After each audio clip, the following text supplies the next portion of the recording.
A protest there last week against Tokyo's bid for a permanent seat on the UN Security Council turned violent, resulting in 2 Japanese department stores being vandalised. The last major British-owned car maker slithered into administration today, to the embarrassment of Prime Minister Tony Blair's government as it seeks re-election on its economic credentials. 100-year-old MG Rover had hoped China's Shanghai Automotive Industry Corp would step in and invest in the company. But failure to secure a deal with SAIC forced its collapse, putting 6,000 jobs at risk. Another 15,000 jobs could be affected at suppliers. A bomb blast hit a tour group shopping in a historic bazaar in Cairo, killing at least 3 people and wounding 17 others. It was the first attack targeting foreign tourists in the Egyptian capital in more than 7 years. Witnesses said a man on a motorcycle appeared to have set off the blast in what apparently was a suicide attack. The dead included a French woman and an American. Among the wounded were 9 Egyptians and 8 foreigners, including 3 Americans, 3 French and a Turk. Many of the injured had severe wounds from nails packed in the bomb, and one of the Americans is in a coma. Plastic bag manufacturers are opposed to government plans to tax shoppers each time a plastic bag is used. They say the scheme, which aims... 廣播呼籲示威者要守法。請嚴格遵守中華人民共和國集會遊行示威法以及有關法律法規的規定，保持克制，理性請願。參加示威嘅人反日情緒都十分高漲，呼籲罷買日貨。從經濟上打擊日本，他們對亞洲各國犯下了這麼大的罪行，他們沒有一點犯罪感，這是說每一個人所不能容忍的。示威者認為，只有更多人加入抵制日貨嘅行列，就可以發揮更大嘅作用。花園酒店2樓的日本料理店的那個窗戶啊，被那個水頭砸掉。我們這個要求過好幾次啊，這個為了確保在中國的日本人和日本企業的安全，比較嚴的那個警備啊。總領事館後嚟派人接收抗議信，示威人士先至肯陸續離開，去其他地方繼續示威。亞洲電視記者陳錦芬喺廣州報導。而喺廣州，有示威者衝擊喺天河區嘅日資百貨公司，同在場嘅防暴警察發生激烈推撞㗎。陳興昌喺廣州報導。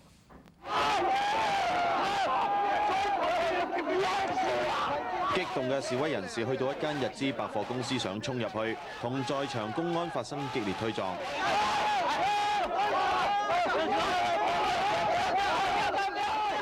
人群情緒高漲，有人更加爬上外牆，不斷用刀界爛嗰幅巨型嘅日本電器廣告，再插上中國國旗。公安驅趕以及清場之後，示威者又去到天河電腦城，有人又再撕毀日本品牌廣告。遊行嘅隊伍沿住廣州嘅主要道路遊行去日本嘅總領事館，沿途不斷有途人加入。喺途中，示威者經過一間日本餐廳，成為咗佢哋嘅發泄目標。連門口停泊嘅一架日本房車都被破壞。車主感到好無奈。抵制什麼貨？是不是？我是這個我們對這個不敢，但是這個車也不是我自己買的呀，對不對？你給我搞這個樣，是不是我很傷心啊？遊行抗議一直持續到挨晚先至結束。亞洲電視記者陳興昌喺廣州報導。喺深圳亦有上萬人遊行㗎，幾百個公安沿途戒備，並且制止部分企圖掟石嘅示威者。遊行持續咗4個幾鐘頭，期間有民眾被公安帶走。李家聰喺深圳報導。示威者喺深圳鬧市內遊行，每當經過一啲日式餐廳同埋店鋪嘅時候，情緒特別高漲。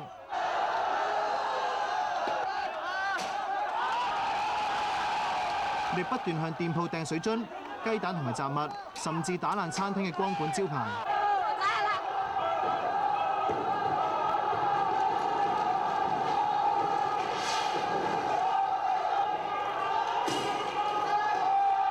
有示威者企圖掟石頭，但被公安阻止，雙方發生衝突。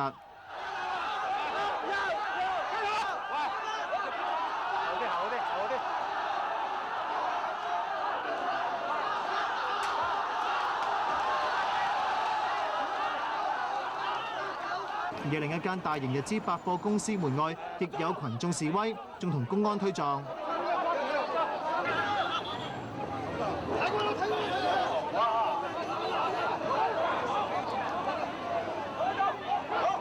幾百名公安同防暴警察築成人牆，有遊行人士被公安帶走。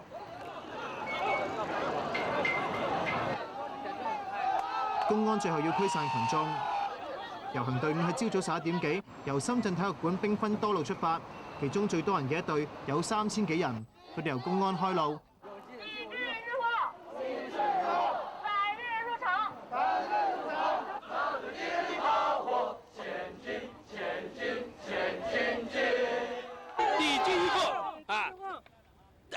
不要跟日本人合作。佢哋又焚燒2次大戰日本戰犯東條英機嘅圖像。今次係深圳喺個幾星期以嚟第2次嘅大規模反日遊行。遊行隊伍由深圳體育館出發，經過深蘭大道行咗幾個鐘頭，再翻嚟深圳體育館呢度舉行集會。亞洲電視記者李家聰喺深圳報導。日本外務省表示，2個日本留學生喺上海遇襲。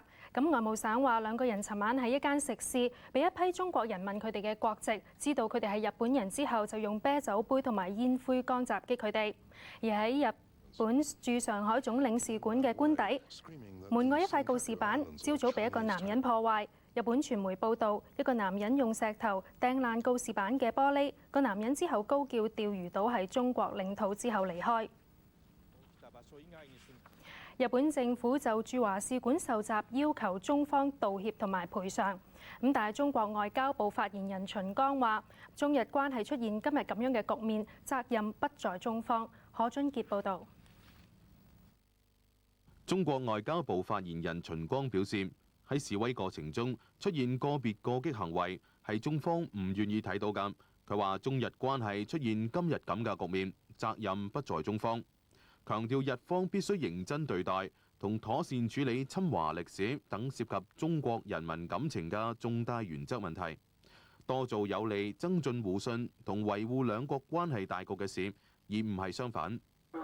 秦剛強調，中國政府一直要求示威群眾冷靜理智、合法有序咁表達自己嘅態度，有關部門為之做咗大量工作，以確保日本駐華機構同在華日本公民嘅安全。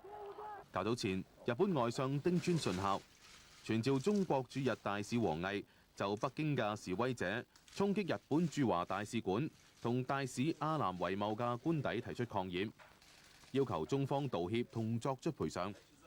而喺內地一片反日浪潮下，一啲中日兩國嘅民間團體就兩國改善關係努力。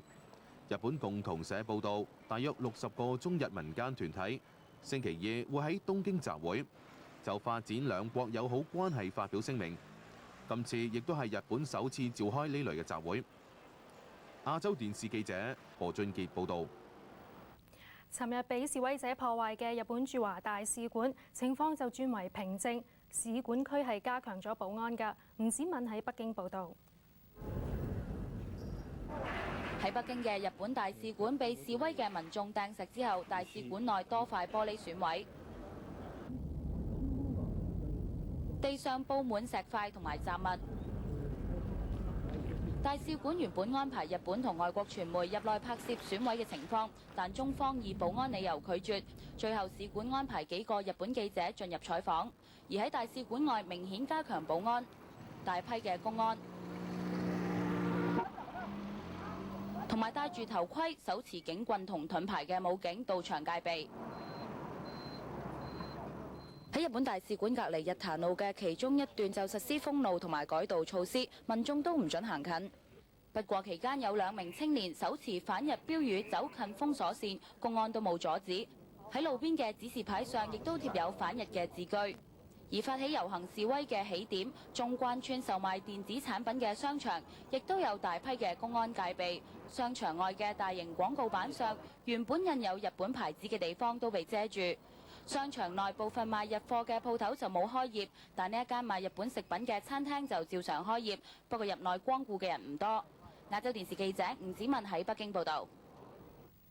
正喺印度訪問嘅國務院總理溫家寶表示，今日已經簽署國務院提搞成咁，責不在中方。國務院提請人大常委會就特首任期釋法。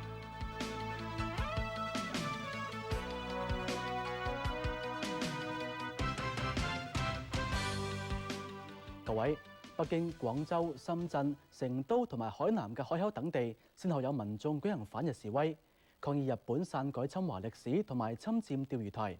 咁其中喺廣州，今日有過萬人遊行，部分人衝擊日本總領事館，沿途又向日本食肆掟石。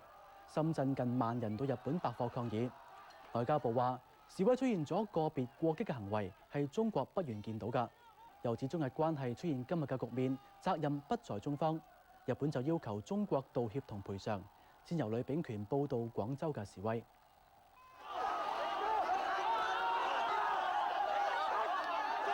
遊行人士下晝企圖衝入天河區一間日資百貨公司，同警方推撞。警方嘅鐵馬被搶走，要用盾牌阻擋人群。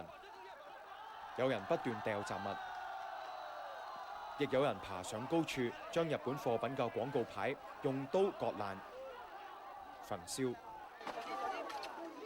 百貨公司要清場。警方話，估計現場有過萬人聚集。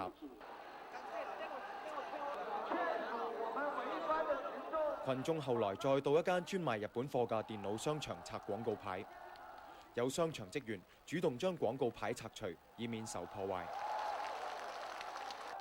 遊行朝早就開始，分多條路線進行，行咗2個鐘，到達日本駐廣州總領事館。有人企圖衝入去，亦有人爬上樹大叫口號。有人焚燒日本國旗以及軍旗。喺遊行期間，沿途有人破壞日本餐廳同日本車。佢哋都塗污日本首相小泉純一郎嘅相片。我覺得就是日本的話呢，它不承認這個歷史的話呢，我覺得它根本就不能起信於鄰國，所以它根本就沒有資格加入這個常任理事國。所以我們大家一定要抵制日貨。去參拜靖國神社，這是不可容忍的。每一個有良知的中國人都是不能容忍的。對，所以我們大家自發來到這裏。遊行人士亦都一度包圍日本駐廣州總領事館所在嘅商業大廈同旁邊嘅花園酒店。總領事館後來派人接收抗議信。有日本遊客對遊行感到難受。日本跟中國的關係不好，是我的感覺也不舒服。遊行人士除咗有學生，亦都包括社會各階層。佢哋話係響應網上嘅呼籲而嚟遊行。無線電視記者呂秉權報導。而喺深圳，亦有近萬人集會遊行，示威者焚燒日本國旗，並向日本商鋪掟水果。遊行歷時5個多鐘頭。李嘉文喺深圳報導。近萬人接近中午遊行到一間日資百貨公司，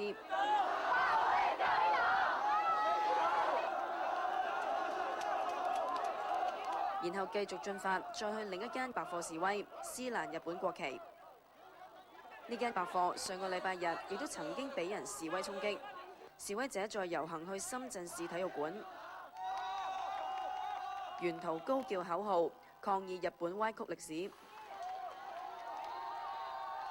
途經工人運動場嗰陣，焚燒同踐踏日本國旗。有喺網上呼籲市民遊行嘅網站負責人話，人數比預期多好多。中國國人對日本的那種民族文化方面民族仇恨嘛，大家都在這麼多年來從來就沒有忘過。反日人士最先聚集喺深圳市體育館外面，期間警察築成人牆，勸佢哋唔好遊行。喺警察嘅協調下，遊行隊伍繼續向市內遊行。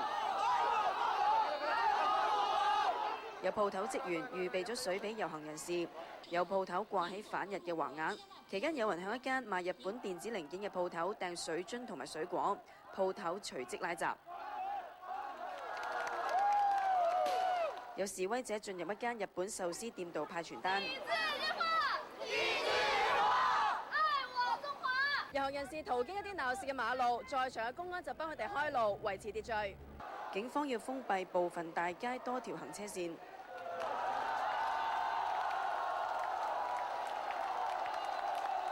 我也希望他們能知道，我們是因為他們的歷史問題，而不是整個日本民族。有份籌備遊行嘅代表話：吸收上次嘅經驗，今次已經盡量克制。無線電視記者李嘉文喺深圳報導。法新社引述日本外務省官員報導，2名日本學生尋晚喺上海一間餐館俾中國人用啤酒杯同埋煙灰缸毆打，頭部受輕傷，喺當地一間醫院接受治療之後出院。外務省官員話：事發嘅時候，一班中國人走近2名日本學生，問佢哋係中國人定係南韓人。佢哋回答係日本人之後就遭到襲擊。日本連續第2日就內地嘅反日示威向中方抗議，並要求中方道歉同賠償。而外交部嘅發言人就話：中日關係出現今日嘅局面，責任不在中方。許有明報導。日本外相町村信孝早上傳召中國駐日大使王毅，提出嚴重抗議，又話對事件極度遺憾，要求中方道歉同埋賠償，採取措施確保事件唔會重演。王毅喺會後向記者話：中國唔贊同暴力同埋過激嘅示威行為。而喺北京，外交部發言人秦剛強調，示威係群眾自發行為，北京已經要求群眾合法同埋有秩序咁表達態度，並且做咗大量工作，確保日本駐華機構同在華日本公民嘅安全。示威中出現個別嘅過激行為，係中方唔願意見到嘅。佢回答新華社記者提問時更指出，中日關係出現今天嘅局面，責任不在中方，日方必須認真對待，妥善處理侵華歷史等涉及中國人民感情嘅重大原則問題，多做有利增進互信同埋維護兩國關係大局嘅事。無線電視記者許有明報導。其他新聞，國務院提請全國人大常委會對基本法有關行政長官。因為有一名男子，他長